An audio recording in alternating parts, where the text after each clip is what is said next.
Why won't President Biden let Ukraine win this war? Hello, I'm Steve Forbes, and this is What's Ahead, where you get the insights you need to better navigate these turbulent times.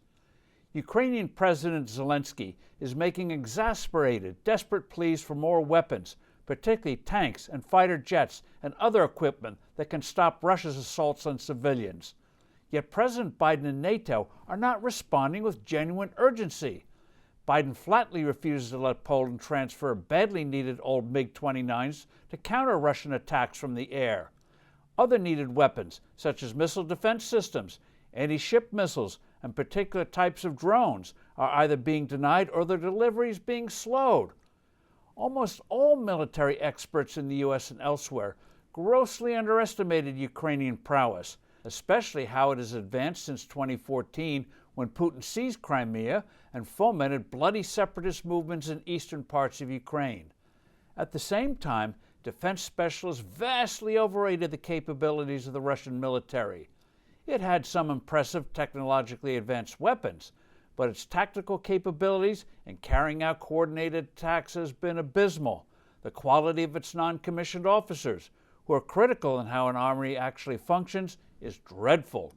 Clearly, the massive corruption of the Putin regime has infected its military. As one analyst pointed out, you can't build a first-rate military when leaders are busily feathering their nests. These massive miscalculations by experts in intelligence services are blinding them to the fact the Ukrainian forces could beat the Russians and drive them out of their country. The reality of Ukraine still hasn't fully permeated the Biden administration. The Russian bombardments of cities and towns and the deliberate killing of civilians is born of desperation. Unfortunately, the Biden crowd is signaling it wants Zelensky to cut a deal with Putin that would divide Ukraine, with Putin holding a significant part of the country. Hence, their eagerness about these so-called peace talks between Russia and Ukraine. These timid souls whisper that such an accord would stop the bloodshed and bring peace to a scarred country. That thinking is a dreadful mistake. Putin should have no claim to any kind of victory. The territory he would get would be used to launch assaults and bring terror to demoralize the non-Putin part of the country.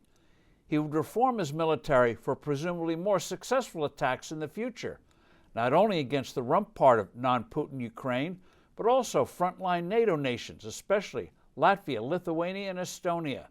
Such a shameful outcome would tell Beijing, Iran, and other authoritarians that even when the free world enjoys an advantage, as it now does in Ukraine, it will eventually wilt if the bad guys don't fold.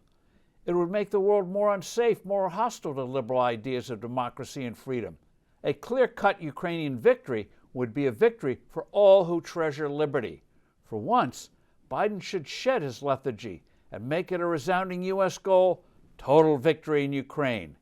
Given the tools, the Ukrainian people would achieve just that. I'm Steve Forbes. Thanks for listening. Do send in your comments and suggestions, and I look forward to being with you soon again.